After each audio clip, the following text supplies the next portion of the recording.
Hey everybody, welcome back to an all-new episode of 10 to Life with me, Annie Elise.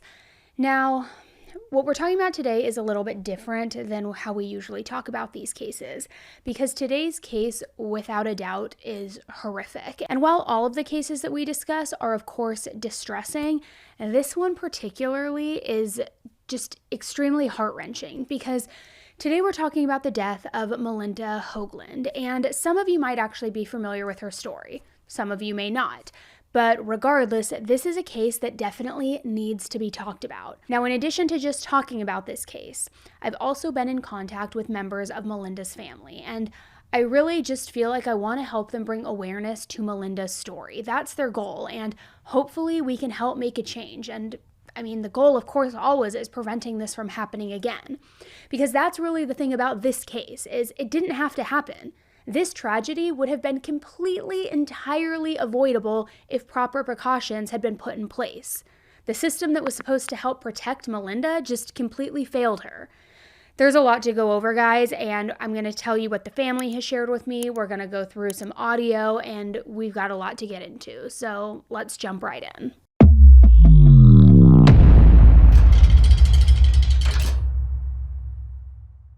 Malinda Jean Hoagland was born on July 4th, 2011 in Pennsylvania. Her parents were Rondalyn Smith and Rendell Hoagland. Now, before meeting Rondalyn, Rendell had been married and he also had 3 daughters from that previous marriage, named Emily, Abby, and Jamie. He ended up getting divorced in 2006 and eventually met Rondalyn, and they then had little Malinda. So Malinda had 3 older half-sisters from Rendell's previous relationship, and now according to her sisters, Malinda grew up just truly loving life. And this is a direct quote from them. They say, "She spent her summers catching caterpillars and then watching them turn into butterflies. She loved catching fireflies at night too and then releasing them. She would be so happy when she finally caught the one that she was chasing across the yard. Summer was her favorite time of year, even up until the age of 12. She just loved the sun, loved swimming, but she loved winter too. She loved snowball fights. She always wanted to make a snowman every year. She was just a bubbly child and very outdoorsy." So you can hear directly from her sisters, Malinda was a happy, social child who always made friends easily. She was just extremely social and loved being around people. And she was just the type of kid who was really, happy to be alive. She woke up each morning with a smile on her face. And whenever Malinda wasn't outside, she really loved watching movies. And her favorite movie of all time was The Gremlins. Now, if you ever asked Malinda what she wanted to eat, she would say one of 3 things: pizza, McDonald's, a Happy Meal specifically, or ice cream. Malinda was also an extremely successful student. All of her teachers remember her as being just very outgoing and truly a star student. She never got in trouble. She constantly maintained above average grades, and she was just, great, just so great.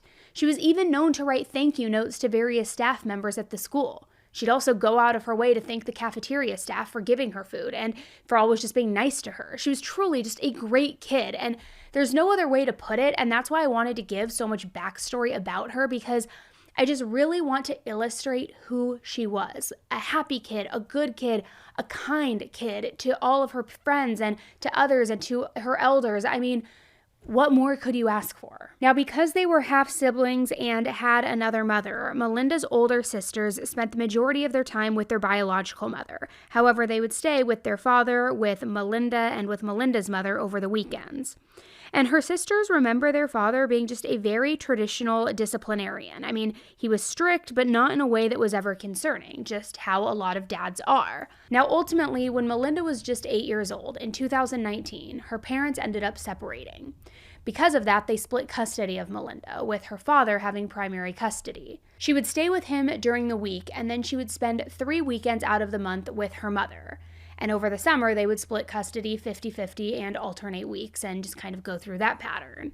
Now, the custody agreement didn't place any restrictions on communication between Malinda and her parents. Malinda was free to communicate with both parents as she wished, whether it be through a phone call, through text messaging, whatever medium it was. So while Malinda would go back and forth between her parents for quite some time, her medium of choice was through a notebook. She would carry this notebook back and forth between each parent's house.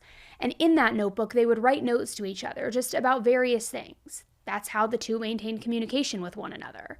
And it isn't clear right now why they chose to do this instead of just talking to one another on the phone. It kind of gives me a throwback to middle school. Me and my friends, we would always have a notebook and we would write notes in class and then just kind of like pass the notebook back and forth. But that's also because I grew up pre-text messaging era. So for whatever reason, this was what they did. They did their notes with this notebook back and forth. Now, in a custody agreement from the summer of 2020, there was one very important detail that was laid out. And it was that Malinda was not allowed to be left alone with Rendell's new girlfriend, Cindy. Specifically, she wasn't allowed to be left alone for more than 1 hour. And you might be wondering, of course, like, well, why? Why was this specifically brought into this custody agreement? And why just 1 hour? Well, apparently it's because Cindy had a very checkered history of harming children. In 2009, for example, she was sentenced to 3 to 7 years in prison after she pled guilty to endangering the welfare of her own young son. Now, years before meeting Rendell, Cindy was married to a man named McKinley Warren. And in the early 2000s, Cindy and McKinley lived in Pennsylvania as well. And they didn't have the best reputation with their neighbors. I mean, they were often loud, they were drunk, they prompted neighbors to frequently call the police because of their behavior. But then whenever the cops would arrive, they would kind of quiet down. They would start to just act as though things were okay. But Cindy would apparently become angrier. She would get louder and she would get more out of control, all until the police would have to just take her away. And Cindy and McKinley ended up having multiple children. And one of these instances where it all kind of came to a head was in January of 2007, because one of their neighbors became very concerned because they hadn't seen one of the youngest children, Isaiah, in quite some time. The neighbor had seen Isaiah with some suspicious bruising in the past, and knowing how aggressive the couple was, they were worried that maybe something had happened to him. So this neighbor called the police, and they expressed their concerns, and the police came to the home to conduct a welfare check on Isaiah. Now, the couple wasn't home, but Isaiah's older brother, his 10-year-old brother, was at home. And this 10-year-old brought the police to Isaiah, who, by the way, was only around 4 years old at the time. And they were absolutely shocked to see the condition that Isaiah was in. He was completely covered in bruises, and they said he looked like, and I'm saying this as a quote, not just me, a prize fighter who had been through a title bout. Now, a bout is a round within boxing, or I can't remember if it's the round within boxing or if it's the actual boxing fight. I think it is. So they're saying he looked like a prize fighter who just went through a title boxing match, 4 years old, and also just horrifying. So Isaiah was immediately taken away from the couple, as well as the other children who were inside that home. And that night, McKinley, the husband and the father, was taken into police custody and interviewed. And there, he admitted to harming Isaiah. Yet the half-ass bullshit excuse, sorry for my language, but it's true, he said that the reason he hurt him was because Isaiah was having difficulties potty training. He was 4 years old. Of course, kids are going to struggle here and there with potty training. That never, ever warrants laying your hands on them. And that wasn't the end of it. An anonymous tip later came in about this couple as well. And this person said that this little boy was often covered in bruises, locked in the bedroom for days at a time, and that he also didn't even speak because he had been harmed so severely. So the couple ultimately was charged with, of course, hurting their child, little Isaiah, and he was only 4 years old at the time, as I mentioned, yet that wasn't the end of the investigation. You see, in the year 2000, Cindy and McKinley gained custody of McKinley's daughter, Jessica. Jessica was living with her mom at the time, but in 1999, her mom was arrested and placed in jail for endangering the welfare of a child as well.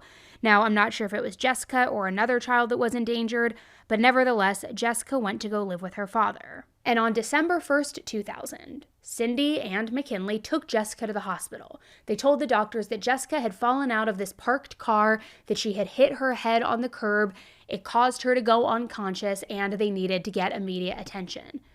And it was pretty bad. I mean, Jessica was in critical condition. She was life-flighted to Children's Hospital in Pennsylvania. And you would think that with a severe injury like that, and in a moment like that, that maybe Cindy and McKinley would follow suit, would go to Philadelphia, where she was life-flighted to, so that they could be with their daughter. They didn't. They didn't go. They just went home. They just ignored her and let her get life-flighted on her own to the hospital after this injury. However, as I'm sure you can imagine, because of this, the entire situation just seemed suspicious, not only because of their reaction, but more so because Jessica had bruises on her. She also had some other injuries. So the medical professionals alerted the police, and then later that same day, on December 1st, a police officer went to their family home. And when he got there, he was shocked to find that this couple did not seem worried at all. They were acting just completely normal, getting ready for bed, as if nothing ever happened, as if their child wasn't miles away at a hospital while doctors were trying to save her life. And unfortunately, Jessica died the very next day. So the same officer who had visited the couple just the day before went back to their house, but this time to give them the news. And once again, this couple showed little to no emotion, this after being told that their daughter was dead. And this is the worst part of all of it, because I haven't even said, not that it could get any worse, but I haven't even said this detail, but Jessica was only 2 years old. 2 years old. And fell out of a parked car, hit her head, gets life flighted. Her parents don't go with her. It makes me sick. It makes me so enraged. A little 2-year-old being alone in a hospital, trying to have her life be saved, your parents not coming, then you die in the hospital alone, without your parents, without anyone who is there for you, and then when they deliver that news, nobody cares. It's so appalling and just, I don't even know the word. Unacceptable? I honestly don't know. I really don't. So because of this, an investigation into Jessica's death was of course opened, and the rest of the children that lived with this couple were placed into foster care. Because at this point, the investigators were sure that Cindy and McKinley, they did something to cause Jessica's death. And as it turns out, an autopsy of her body showed injuries to her head that, in fact, suggested she had been thrown against something. And Jessica was in relatively good health before she went to go live with them. So it seemed like they must have done something to make her look the way she did. I mean, the way that she looked when she was brought to the hospital. And remember, like Isaiah, Jessica, too, had numerous bruises all over her body. So the investigation into Jessica's death actually went on for a few years. And during that time, Cindy and McKinley lost custody of all of their children, which, thank God, but according to the police, it didn't even seem to bother them in the slightest. However, ultimately, the investigators just couldn't find enough evidence to prove that the couple caused Jessica's death. So eventually, Cindy and McKinley were able to regain custody of all of their children, and they just went on with their life as normal as possible, like nothing ever happened. So now, fast forward 7 years to 2007, when their son Isaiah was found covered in bruises. It prompted the police to again start questioning what was going on here, what was the couple doing, and what happened to Jessica back in 2000. There were just too many similarities between the injuries that Isaiah had and the injuries that Jessica had. So eventually, Cindy confessed to what happened to Jessica. She said that she was at home alone with Jessica, who needed to get her diaper changed. But Cindy said she was too busy. She had just painted her nails. They were still wet. She didn't want to ruin them. McKinley was out at a bar with some buddies at the time drinking. So Cindy called him and said, "Hey, can you come home to change Jessica?" Which that doesn't even make any sense either, right? I mean, your nails are going to dry in 10 minutes? You can't wait 10 minutes to change a diaper, which you should just change the diaper and then redo your nails. But you're going to call him to come home to change the diaper? It seems to me more like she just didn't want anything to do with Jessica, right? She had no intention, in my opinion, wet nails or not, of ever changing her. But regardless, he eventually came home. And we don't know the details, but allegedly McKinley did something to Jessica, causing her to die the following day.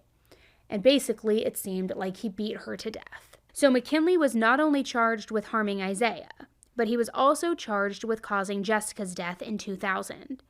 McKinley eventually pled guilty to Jessica's death, and he's currently serving a maximum sentence of 50 years. However, and this is absolutely enraging, but because Cindy ended up testifying against McKinley, she wasn't charged with anything related to Jessica's death.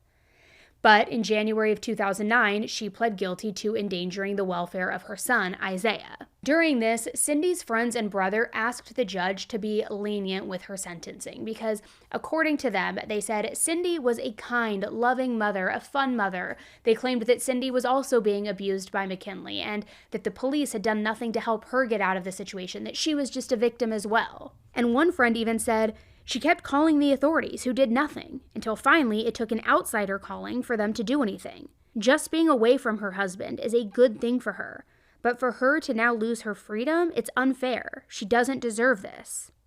But the officer who investigated both Jessica's death and Isaiah's situation said, to say she did all that she could do to get the authorities involved is erroneous. At any time, she could have identified her husband as the one who caused her stepdaughter's death and also abused her son. But she refused to do so. Instead, she lied with her husband about how Jessica got hurt, and she left it to a neighbor to report Isaiah's abuse as well. The investigator was just sure that Cindy had more of a hand in both situations and was likely just as guilty as McKinley was. But they couldn't prove it. So in the end, like I said earlier when I first introduced Cindy as Rendell's new girlfriend, she was only sentenced to 3 to 7 years in prison. So now going back to Malinda, as you can see, there was a good reason why Malinda should not have been allowed to be alone with Cindy, especially more than for 1 hour or period for that matter. And actually, when Rendell started dating Cindy in 2019, his older daughters, Malinda's half-sisters, also didn't have a great feeling about her. One daughter, Jamie, used to live with Malinda and Rendell, but whenever Cindy came into the picture, she wasn't allowed to live with them anymore. And then communication between Rendell and all of his older daughters just slowly started becoming cut off. At one point, Rendell's oldest daughter, Emily, told him that she knew all about Cindy's past. And she called her father, kind of saying something along the lines of, hey, Dad, do you even know what this woman has been accused of? Do you know what she has done?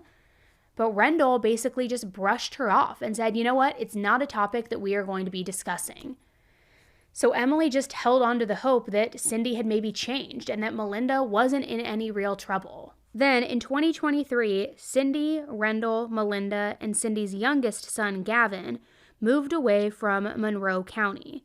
They moved to an area called West Kane Township in Chester County, Pennsylvania. So after this move, Malinda's sisters became increasingly concerned because not only were they essentially cut off from seeing her, but also cut off from communicating with her. The last time anyone really even saw her was when they went over to visit them after some sort of competition that Rendell had entered. The competition was in another town, so Rendell, Cindy, and Malinda were staying at a hotel during that time. Jamie went to the actual competition, but Malinda wasn't there. Then later, Jamie went to the hotel that they were staying at and brought them all food, hoping that she would actually see Malinda. Malinda was inside the hotel room, but the room itself was extremely cold, and Malinda was buried inside the bed, just underneath a lot of blankets. Yet, Jamie didn't really think anything of it because other than that, Malinda seemed fine otherwise. Malinda had said that she was okay, that she was making new friends at her new school, but then the conversation was cut short when Rendell and Cindy came back to the hotel, and they got back and told Jamie, you know what, you need to leave because we want to go to bed, the night is over, time to go. And ultimately, that was the last time that any of the sisters ever saw Malinda. After the move, Malinda attended North Brandywine Middle School, and she did do well in school. She was social, she made friends, she was an honors student.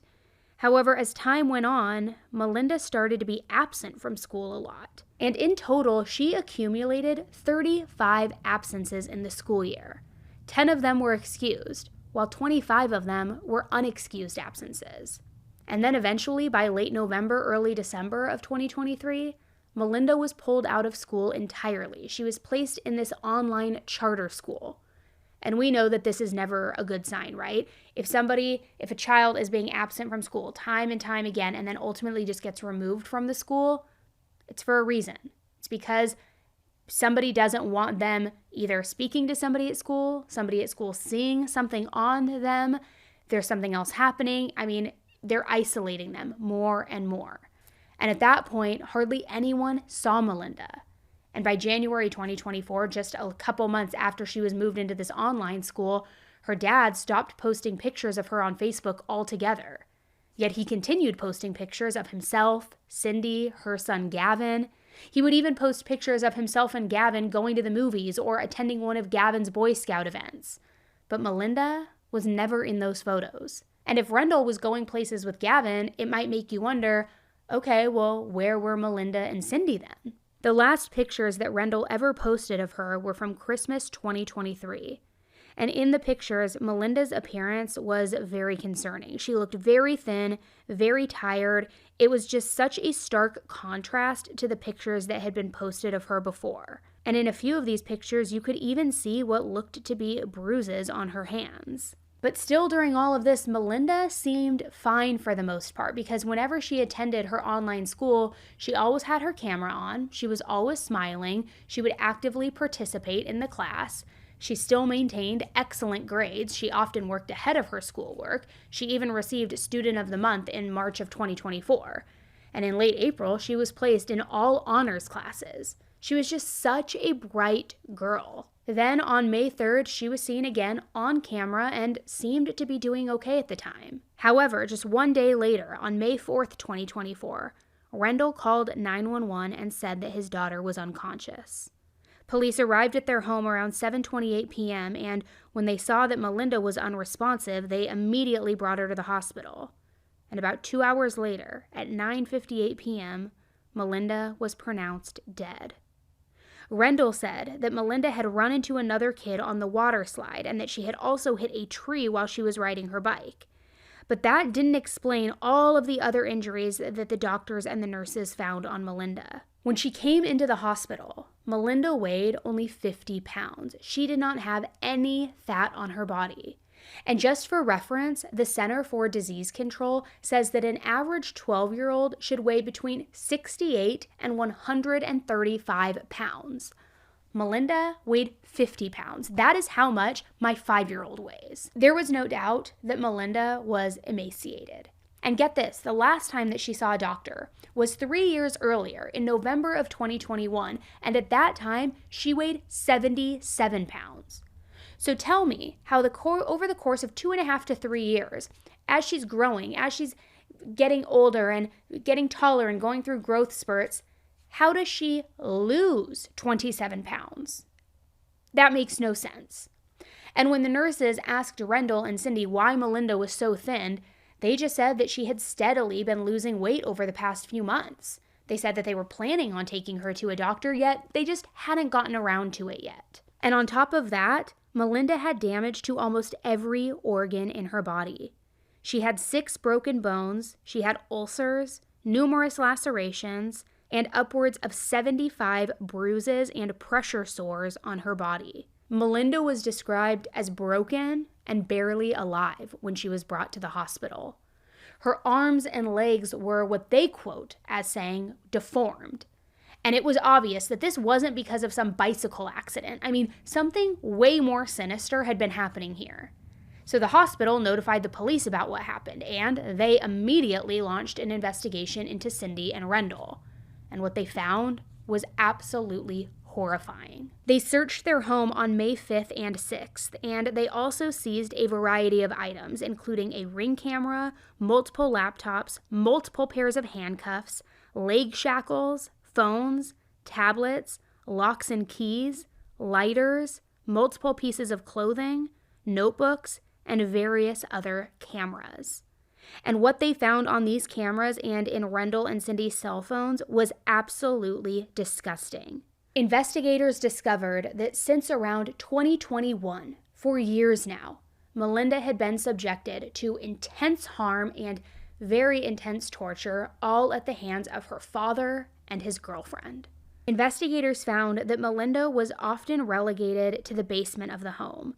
She was forced to sleep on the floor without any type of cushioning or blankets. They withheld food from her. She was forced to do strenuous exercises, even without having food, for days at a time at that point. And Rendell and Cindy had cameras in the home, and they had these cameras so that they could keep a constant watch over Malinda.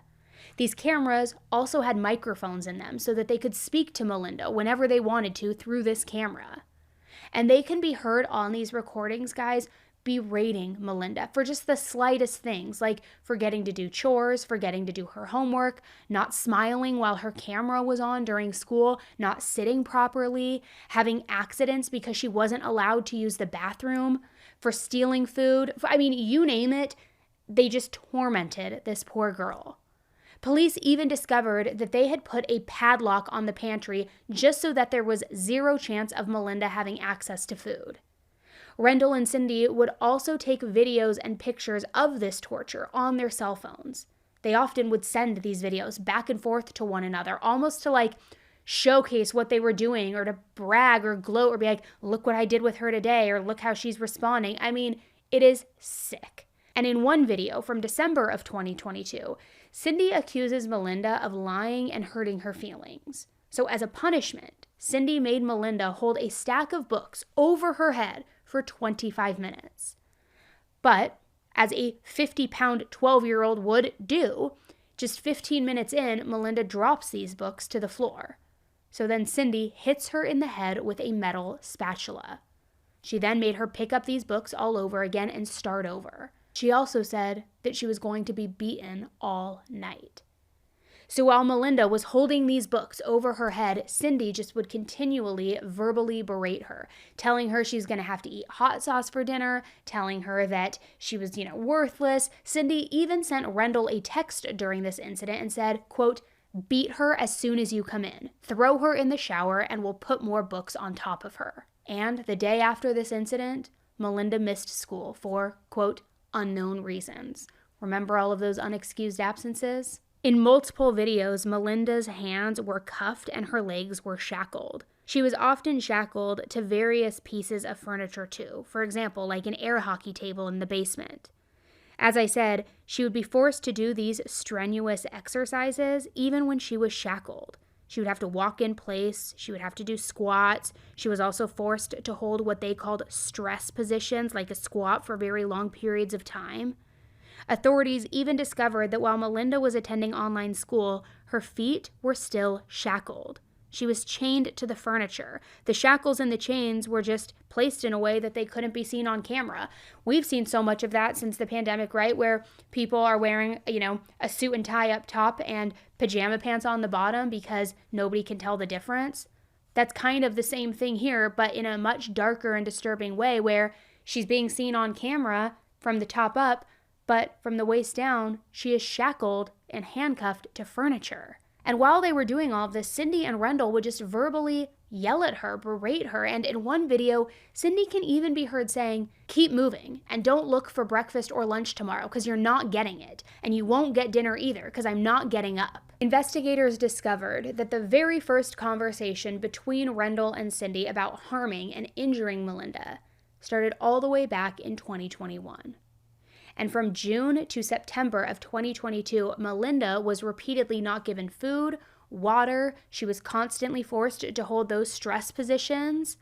And then in February and March of 2023, Malinda missed almost a month of school because she had been injured so badly. Cindy and Rendell couldn't cover up the injuries, so because of that, they just made her stay home so that it would avoid any suspicion. And throughout all of 2021, all the way until 2024, there were multiple messages where they were discussing how they were planning to hide the injuries on Malinda. The first video of her being shackled was from December of 2023, just a few months after they installed cameras inside the home.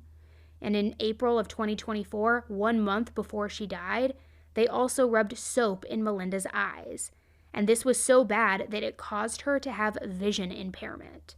The last recovered photo of Malinda alive was from May 3rd, 2024, a day before she was pronounced dead. And in this photo, Malinda has a bruise on her eye and this mucus-like fluid that is coming out of her nose. Investigators believe that that mucus likely indicated that she had some sort of brain injury. Also, on May 3rd, the family went camping at a nearby park, and I believe that Malinda went with them because a witness did report seeing a girl standing outside, completely in these wet clothes, outside of the tent or outside of whatever they were camping in. Then, through text messages recovered between Cindy and Rendell, they discovered that Malinda had lost consciousness between 1 a.m. and 4 a.m. on May 4th. But remember, they didn't even call the police until 7:30 p.m. So around 4 a.m., they drove Malinda home from the park, and there's a video of her slumped in the back seat while Cindy and Rendell try to wake her up. When they got home, instead of trying to tend to her or call a doctor, they instead brought her into the house and shackled her to that air hockey table in the basement. And in one of the videos taken during this time period, Cindy actually refers to Malinda as a bitch.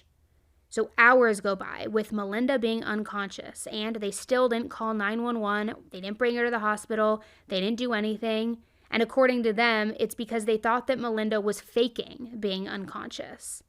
Text messages between the couple show that they even talked about using smelling salts to try and wake her up. Now, before they finally called 911, Cindy told Rendell that he should just run Malinda to the hospital. And she said it so nonchalantly and casually, like it was nothing, almost like, hey, can you go run to the grocery store because I forgot something for dinner? But the good news was they eventually did call 911. But this was hours after Malinda had lost consciousness. And coincidentally, before the police came, guess what they did? They deleted all of the photos, all the text messages, all the videos, everything, the hours and hours worth of content that depicted the harm and, quite honestly, torture that they had inflicted upon Malinda for years, everything that she had had to endure. When the police recovered the videos and the images from their phones, they found over 150 videos and images. These images and videos indicated Malinda being shackled to furniture, enduring physical harm. They found over 200 images and videos of her having to endure forced exercise and other physical punishments. And in many of these videos, Malinda can be heard apologizing over and over and over, just asking them for one more chance. Just give me another chance. I'm so sorry. Which, how heartbreaking is that? This innocent 12-year-old girl who, which if I'm doing my math correctly, this started when she was 9 years old, I would believe, thinks it's her fault. Apologizing, saying, I'm so sorry, just give me another chance. I'm so sorry. Like, just wanting her dad to love her. It feels very reminiscent of the Ruby Franke case, and I'm sure most of you are familiar with that, but with her children, just apologizing as though they are the ones in the wrong for this. They're not, but that is how brutal this was. They broke her down so badly, physically, emotionally, and broke her spirit that she truly thought it was her fault. So after getting all of this evidence, on May 6th, Rendell and Cindy were both arrested. Thank God. Good afternoon. Today it's my somber duty to discuss the death of 12-year-old Malinda Hoagland.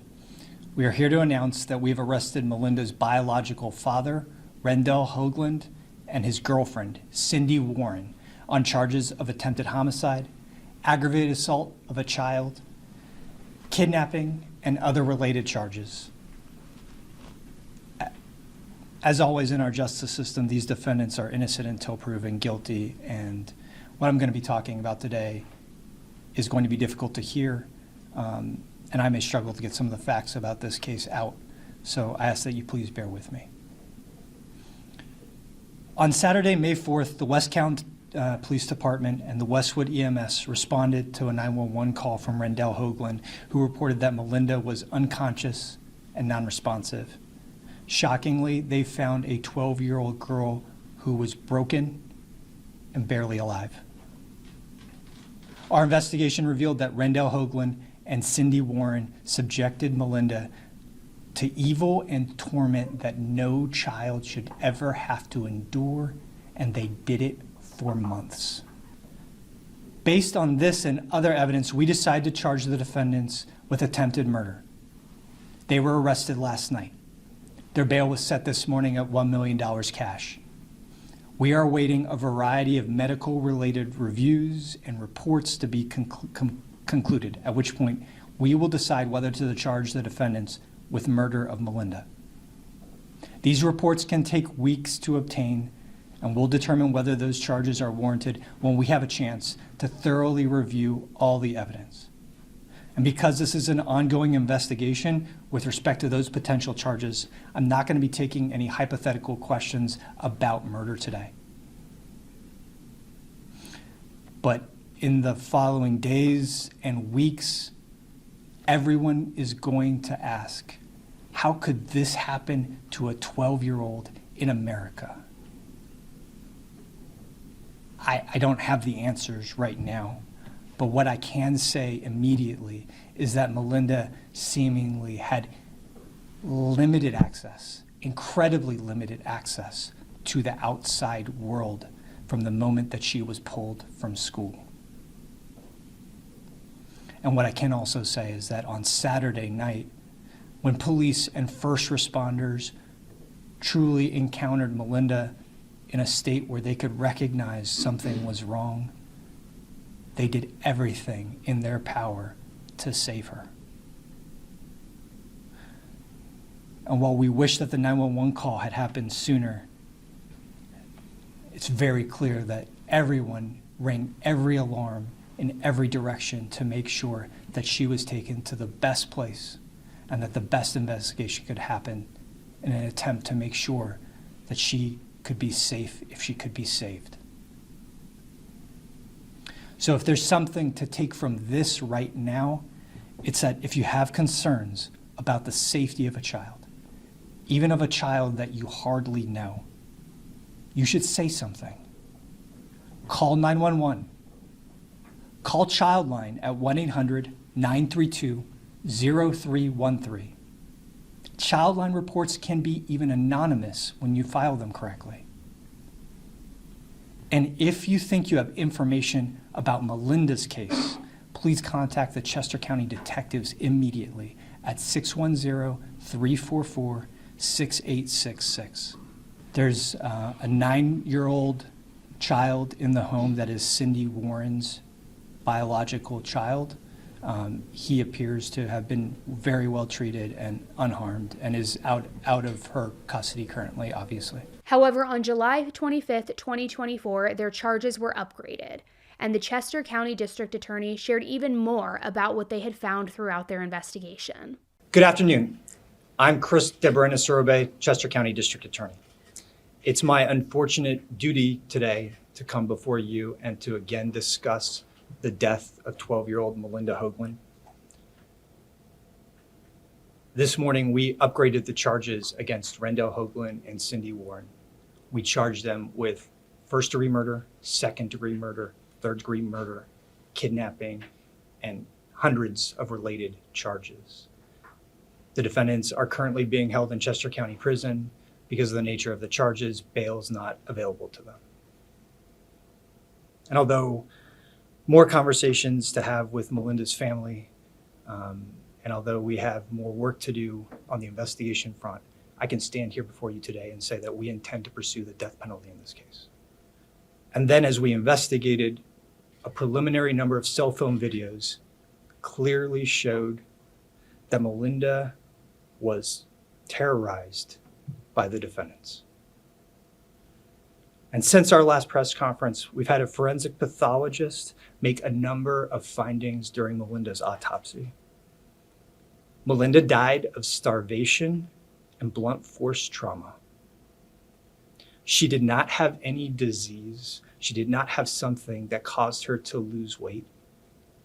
She was starved and she was forced to exercise to the point that she had, according to the pathologist, no sign of body fat on her. In fact, Malinda had injury to practically every major organ system in her body, including her brain. While medical experts chronicled her injuries, the team of fabulous detectives here went through and parsed through incredible amounts of data. This was data from cell phones, blink camera videos, and other sources. They found over 450 videos of evidentiary value, hundreds of still images of evidentiary value, and text messages of evidentiary value that spanned 2.5 years. The evidence shows that these defendants communicated regularly about how they were going to terrorize Malinda. She was subjected to physical and psychological torture. And as someone who has reviewed just a small fraction of these photos and videos and text messages, I will tell you that it appears that Malinda was reprogrammed to accept abuse as part of her life. She would not report abuse because she was afraid of being beaten even more fiercely than she had been before. The physical punishments spanned a really wide and torturous gamut. On multiple occasions, Malinda was struck in the face so badly that she had to be held home from school because makeup would not cover up her injuries, and makeup was regularly employed in order to cover up lesser injuries. And when Malinda was 11 years old, she suffered from rug burn to her face so severe that could not be covered up by makeup that she had to be held home from school for weeks. On top of that, she was subjected to other types of strange torture. She was chained to furniture. She was forced to run in place. She had been forced to do push-ups for hours on end. She was forced to hold her hands above her head, and on some occasions hold books above her head. The level of exercise that they placed on Malinda must have caused her prolonged pain. And in fact, we believe that in some instances, they caused stress fractures to her body. In one video in particular, Cindy Warren was recording and sharing with Malinda Hoagland, Malinda crying, holding her hands above her head, holding a stack of books. And the psychological torture in this case was real. The inadvertent and side torture was palatable because they didn't just chain her and watch her over responsibly. She was shackled to the basement floor, furniture in the basement floor, and forced to sleep there. And when she woke up in the middle of the night needing to use the bathroom and no one could unshackle her, she was forced to urinate on herself. And when the defendants found that out, they blamed her for it and they beat her even more. The psychological abuse was real. They belittled her almost daily, it seems.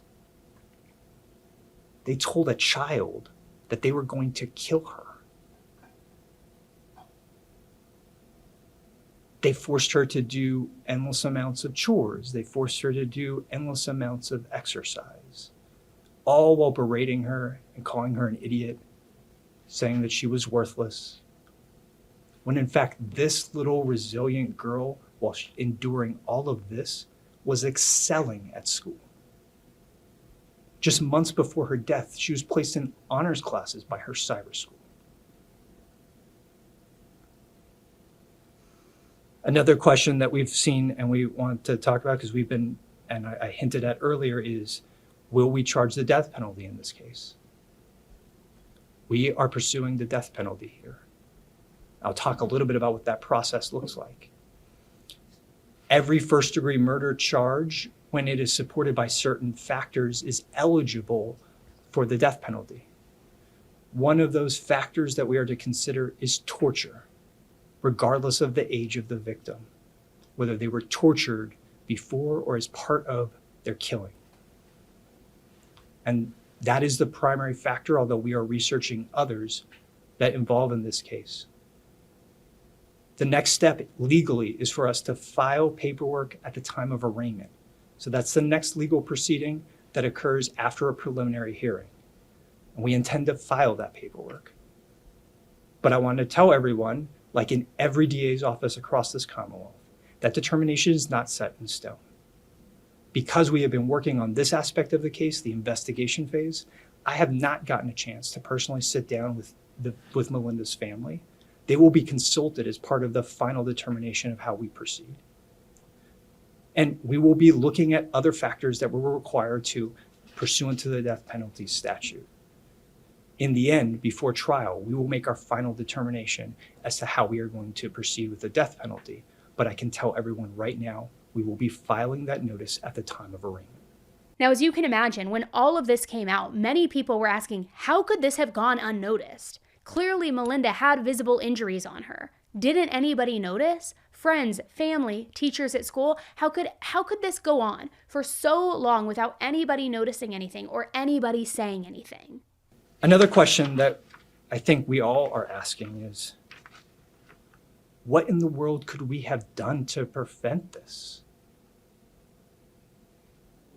It's really difficult for me to be able to say in this case, because on one hand, when you read what we've chronicled in the affidavit of probable cause, you have to feel like we do, that there has to be something that we could have done, that we could have done better for Malinda. But I want to say that part of the reason I'm here and why this is such a critical press conference to me is we're dealing with the unimaginable.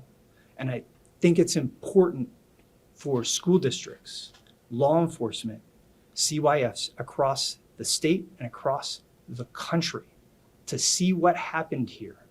Because although it doesn't get a ton of press, this does happen on exceedingly rare occasions in different parts of the country. And it's time that we all go back and look at our processes and make sure that we are doing everything we can to help our children, to make sure that they're not being subjected to this. But on the other hand, I want to make something perfectly clear. We are here because there is evil in this world. We all like to, I think, at times forget about that simple fact. And sometimes, no matter what everyone does, no matter how much we try, evil harms innocent people, even innocent children. And so we are here today because of what these defendants did, and for no other real reason. Because we've reviewed scores of school records, we've restored all kinds of records here in this case, and the evidence shows here that teachers, school districts, whether they were cyber school or in school, like in-person school, they cared about Malinda. They checked in with her. She was reprogrammed. And they did the best that they could with the evidence that they had. There is no investigation into any agency for failing to act in this case. This is not a case where abuse was actually reported and no one did anything. So as you heard from the video, the DA says that all of the agencies did everything that they could.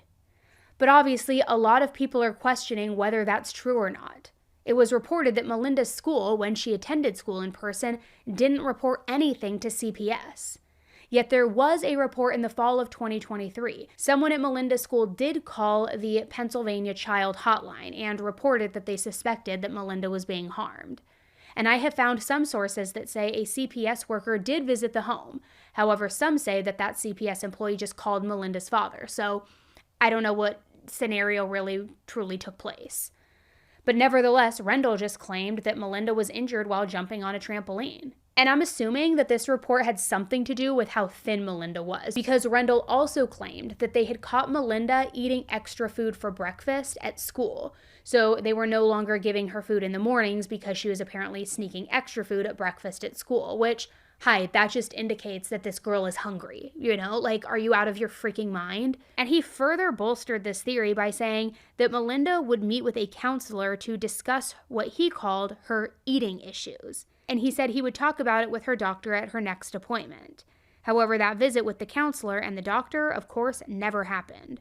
And shortly after this report, Malinda was removed from school entirely. The superintendent from the school district released a statement. Take a listen. After Malinda's death in May, the Coatesville Area School District released a statement saying, "Our staff diligently reported concerns about her welfare to the state agency that receives and manages concerns. Shortly thereafter, she was withdrawn from our schools." The State Department of Human Services said, "Our sincerest thoughts continue to be with Malinda's family and friends, as the death and loss of any child is tragic. The administration cannot comment on pending litigation." Now, many people have also wondered where Malinda's biological mother was in all of this. Melinda's mom had partial custody of Melinda, and she was legally allowed to see her. So in other words, Melinda's mother had rights to visit her. She had rights, she just didn't exercise them. So the investigators did find cards that Melinda's mom, Rondalyn, wrote to Melinda, and they also found a letter that she wrote to Melinda. The letter is dated from January 10th, 2024, just a couple of months before Melinda died. And in this letter, she wrote, "I send you this letter to express my love to you, and I know you will read this when you find the time. I hope that school is getting better and well for you. I know you will do good in your studies. Please, for me, study hard. I hope to see you soon. I am hoping you enjoyed your Christmas. There are presents here which I am excited to give you. Gavin also has presents here. I love you very much, and I can't wait to see you. With Mommy's love." Investigators also found a letter from her mom to the father, to her ex-husband, and I do want to note that there isn't a date on this letter. But in the letter, she writes, "Dear Mr. Hoagland, here I am reaching out to you again about the health and welfare of our daughter, Malinda, as her best interest is entirely in the expression of my love for her. I am continually reaching to her as in her best interest. I reach to you entirely in Melinda's well-being concerning her behavior and the depth of this knowledge, which presents itself as a troubling observation. The worries of me, Rondalyn Smith. I have met the expectations as were presented before me in the amount which completes a total payment in the fullness which I have given to you, Rendell. Out of the deepest reach of my love for our daughter, Melinda, I sincerely and tenderly would like to reach out and spend time with her, as I am troubled by the distance and lack of personal reach. I, Melinda's mother, would love for nothing more than to see my daughter in a time of togetherness. Please contact me and we will schedule a time and date in which I will be able to spend quality time with her. I am overwhelmed with sadness and a troubled heart as time passes and I have not seen Melinda for a great length of time. I am Melinda's mother, and I truly hope and desire a deeper connection to her, as I am concerned and I am not seeing her more than once a year. I want to be a greater asset, as I tenderly and truthfully am sad as my reaching out to Melinda is my most important topic, which trembles upon this area of my life. Please work with me and schedule a time in which will be available. I have no way to reach Melinda's home. Please talk with me in an availability in which I can connect with our daughter. Sincerely, Rondalyn Smith." Now, obviously, this letter was super formal, and it also, I just got to be honest, does use some pretty strange wording or unfamiliar wording to me, I'll say. But it almost kind of sounds like it was translated badly from another language or maybe something like that. But the general consensus that I gather from that letter is that she wanted to see Melinda. And the investigators then after this found another letter. Now this time, this letter was written by Melinda herself and it was sent to her mom. She says, "Dear Mom, please don't read this out loud and please read how I feel. I have wrote this letter to you because I feel if I tell you how I feel over the phone that I will start to cry and you won't listen to me. But I still wanted to talk to you about how I need you in my life right now. As you know, I have made honor roll in school and since then I have also been student of the week. I have gotten an 80% or higher on every test and quiz that I take, so I have been doing great school-wise, but my emotions are out of hand. I am upset that you did not believe me when I was telling you that I'm embarrassed at school. I also feel very mad at you because you seem to always think that Dad and Cindy are rude people and that they talk bad about you, and that's not true one bit. Cindy is helping me get better at my math and my reading, plus she also makes sure that I am well fed and she is there for me emotionally. Because since we have last talked on the phone, I have been feeling very depressed. Dad has also been there for me by taking very well care of me and making me happy again after I cry for you. I cry over the fact that you will not send body wash or body cream or even some kind of clothing that I can put on. I am 12 years old, soon to be 13 in 4 months. My size is a 10 to 12, and soon I will start my monthly girl thing. I am honestly scared and I really need you to send a gift card or cash so that I can buy pads when I need them. Please, Mom. I will think about giving you a call on March 18th on Sunday if you will listen to me about how I feel.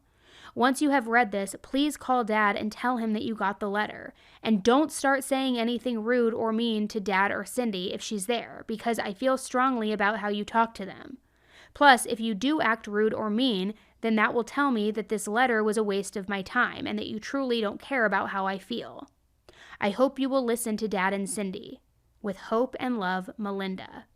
Important. This letter is about how I feel and about how you can help me in my life right now because I need you, Mom. It also explains how I am thinking about calling only if you listen. Do not read out loud. This is a private letter. Read the whole thing carefully. I'm sorry for the handwriting and spelling. Malinda. So if you're anything like me, you may be thinking that parts of this letter sound very strange and like it wasn't written by a 12-year-old. And you wouldn't be the only one to think that. Like I said, we have talked with Malinda's older sisters, and they stated that they do not think that this letter was truly written by Malinda.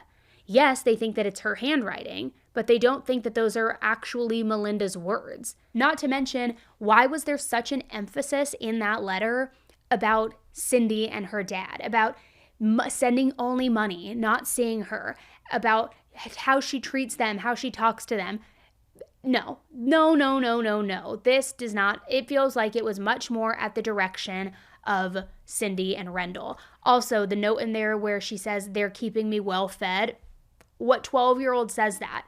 Unless you're trying to prove that you are feeding her because you know that you are not, and you're trying to counteract that. Like, to me, it just seems glaringly obvious, right?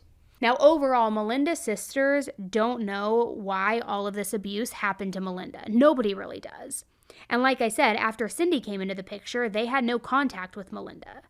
The sisters do suspect that all of this happened because Malinda was the child of Rendell and the child that he had with another woman. They think that this is just extreme harm, all stemming from Cindy's jealousy, that she targeted Malinda because she was, quote, the black sheep of the family. And I gotta say, it tracks because look at what she did with Jessica in her previous relationship. That wasn't her biological daughter, and she treated her like garbage as well. And we know that Jessica ended up dead as well. Yes, Cindy put all the blame on her ex, but I feel that this should stop and make people think. I mean, 2 girls have shown up dead. 1 boy was found extremely harmed. What's the common denominator here? Cindy. Ms. Warren, what about Malinda? Prosecutors say you tortured and starved her to death. Is that true? We caught up with Cindy Warren at an unrelated court hearing just yesterday and tried to ask her about the death of Malinda Hoagland. Do you want to say anything at all in your defense? I'm not here for that. I'm here for it. I'm glad you are. Protective measures were in place to keep 12-year-old Malinda Hoagland away from Cindy Warren. This 2020 custody order we obtained spelled it out in black and white. Quote, the minor child shall not be left in the care of Cindy Warren, father's fiancé, for any period of time exceeding 1 hour unless expressly agreed upon by mother and father through written communication. According to police, Malinda was living with Rendell Hoagland, her father, and his girlfriend, Cindy Warren. And according to lawyers for the family, this was in violation of the custody order. We knew that something had gone terribly wrong. Alexandria Crothamel and Tom Bosworth are attorneys representing Malinda's estate, as well as Malinda's 3 older half-sisters. Monroe County was already cued in to the fact that she was living with Malinda and that she had this history. This history, attorney Tom Bosworth is referring to Cindy Warren's guilty plea all the way back in 2007 for felony child endangerment for the abuse of her 3-year-old child in Monroe County. Dressed in black, this is Warren leaving court in 2007. She was sentenced to 3 to 7 years in jail for endangering the 3-year-old. At the time in 2007, Warren was married to a man named McKinley Warren. He was charged in a completely separate cold case from the year 2000, where prosecutors say he beat his 2-year-old daughter, Jessica Bach, to death. McKinley Warren pleaded guilty and was given 50 years in prison. Only weeks ago, the district attorney in Monroe County took to Facebook saying the courts had removed children from Cindy Warren's custody following the death of 2-year-old Jessica Bach, a death she was not charged in connection with. Mike Mancuso spoke with me over Zoom about similarities with the case in Chester County and how in his post, he wrote, Cindy Warren had an ability to hide her conduct from social workers back then. Chester County investigators said Warren and Hoagland secluded Malinda from mandated reporters and others who would have been able to help. Now, obviously, Cindy isn't the only person to blame here, because evidence also shows that Malinda's father, Rendell, had a hand in all of this as well. And let's pretend that Rendell never laid a hand on Malinda. We could just pretend that for a second. He still would be responsible because he just stood around and did nothing. Malinda's sisters are very confused as to why their dad would have done this. And as I said earlier, they do remember their dad being strict when they were younger. I mean, they said that yes, occasionally he would spank them, but there was absolutely nothing to the extent of what he did to Malinda. They never saw that side of their father. So it just begs the question, what happened? What changed? And my guess is Cindy. My guess is Rendell is just this weak, loser piece of crap that he had this woman who is probably a narcissist, obviously an abuser, calculated, no empathy, like just scum monster. And she was driving the ship, just like she did with her ex and Jessica, even with Isaiah, and then now with Malinda. And I think he was such a weak piece of garbage. I don't even want to call him a father, truly, I don't, that he wouldn't stand up to Cindy. And he just allowed it all to happen. And then he even started partaking in it, which, what a waste of life. Sorry. I just got carried away there, but honestly, like, that's how I feel. Like, what a fucking waste of life. Like, he does not deserve to live, in my opinion, truly. He does not. And I'm sure more details about this case will be revealed as time goes on. But for now, Malinda's sisters, Emily, Abby, and Jamie, they are actively working to ensure that something like this never happens again. They've even started a Facebook group called Justice for Malinda, which you can all go follow and support. They're also calling for a change in legislation. Specifically, they want a database to be created that tracks physical offenders. It would be much like the sex registry, and it would notify counties and other people in the area when somebody who has committed child harm moves into that area. And I think that is such a great idea. This is video and photos from a memorial service for the 12-year-old held yesterday. Prosecutors say Malinda, a Chester County child, was tortured and starved to death. Lawmakers say that they have been pressing to develop a statewide database on those convicted of child abuse. They have passed legislation, but there have been delays. Just today, the state responding to our inquiries, say a new system allowing for case management coordination and enhanced decision-making both at the state level and between county and children and youth agencies may be online by next year. Malinda Hoagland's half-sisters want change and reform. They want improved communication between child protective services in each and every one of Pennsylvania's 67 counties. I think there was a lot of failure on a lot of different levels from outside of the home. Unfortunately, sources and attorneys for the family say there were additional missed warning signs, including this 2020 custody order, which severely restricted Cindy Warren's contact with Malinda, as well as notification from the Coatesville School District to Chester County Children, Youth, and Families about welfare concerns. Plus, statements Rendell Hoagland allegedly made to police that CYF contacted him by phone only and never came to the house. I am sort of in a disbelief that there's no database for prior, what I would call predators to register. But in 2014, Pennsylvania lawmakers passed measures calling for the implementation of a statewide child database. But 10 years after the fact, it has yet to come online.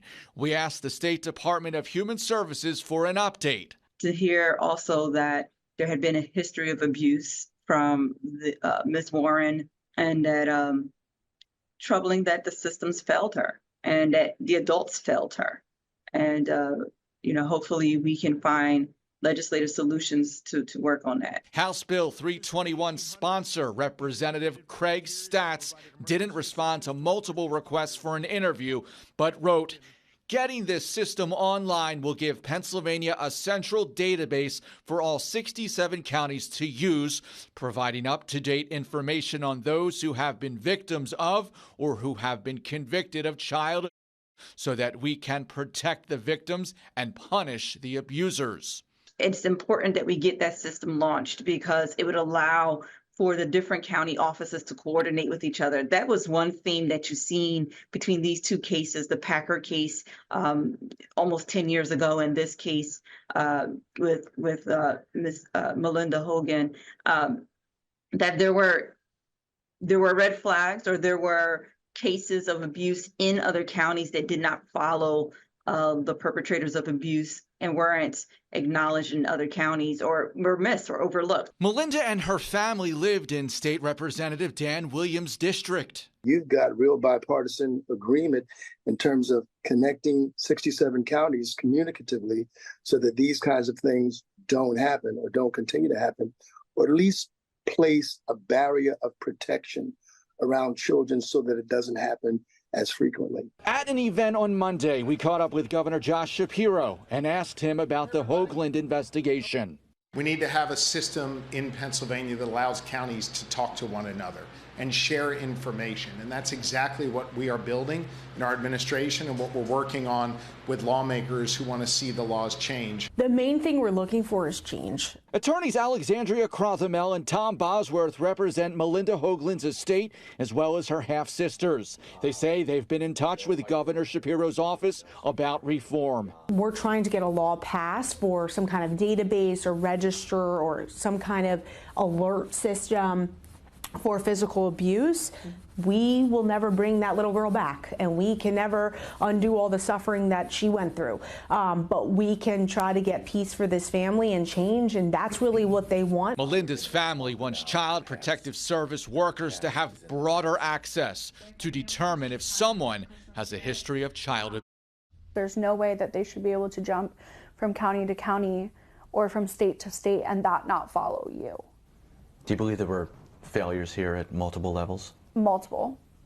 This Yes. should never have happened. They also hired 2 attorneys to champion their case. And in August of 2024, they filed a multi-million-dollar civil lawsuit against the state, the county, and the school agencies involved. Attorneys say this is about holding agencies accountable for not protecting 12-year-old Malinda Hoagland. Numerous governmental agencies, the counties and institutions that knew that Malinda was being abused and turned a blind eye essentially over and over again and never intervened. The complaint was filed against a long list of defendants, including Chester County Children, Youth and Families, school districts, and individual schools. The lawsuit alleges wrongful death, negligence, recklessness, and other charges. The county of Chester was repeatedly notified by educators that Malinda was being physically abused.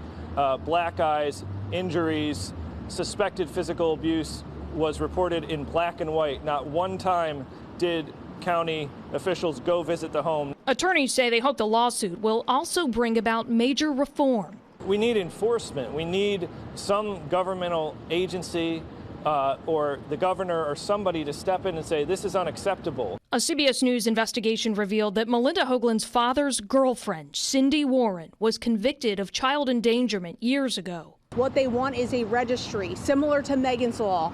They want a registry for physical offenders. Now, in addition to holding agencies accountable, the sisters also want to create a foundation to get children the help they need who maybe have been facing similar abuse. We only hope some good can come out of this. Like Malinda's sisters said, this never should have happened. If the state knew that Rendell was dating somebody who had a past of child harm, which clearly he knew because it was mentioned in the custody agreement, then they should have had somebody doing checks on Malinda to ensure that the custody agreement was being followed and that she was okay. But they didn't do that. So should there be some type of registry like that? Why not? It makes complete sense to me. I think that that is something that we should all advocate for. Who else is going to protect these children if their own parents don't? Right? And I really encourage you guys to follow the Facebook group Justice for Malinda and help spread Malinda's story. That is what her family wants in this. That is their goal. And a very special thanks to Allie Crothamel and Tom Bosworth, the attorneys for Malinda's sisters and estate, because they are holding authorities accountable. They are generating awareness about Malinda's case, and they are pushing for legislation and change around those issues. They also put us in touch with Emily and Jamie, Malinda's half-sisters, who were so generous with their time and gave us a very special insight into Malinda's life and into her personality, the way that only close, caring family members can do. So to Emily and Jamie, thank you for speaking with us. Our hearts are with you, as I know so many of the viewers are as well. We support you. We are here for you, and we want to help you in any way that we can. Thank you guys so much for tuning in to another episode of 10 to Life. I will keep you updated on this case. Again, follow the Facebook group to follow along more. Share Malinda's story, and let's really hope that change can happen soon for every child's sake. Until the next one, stay safe. Bye.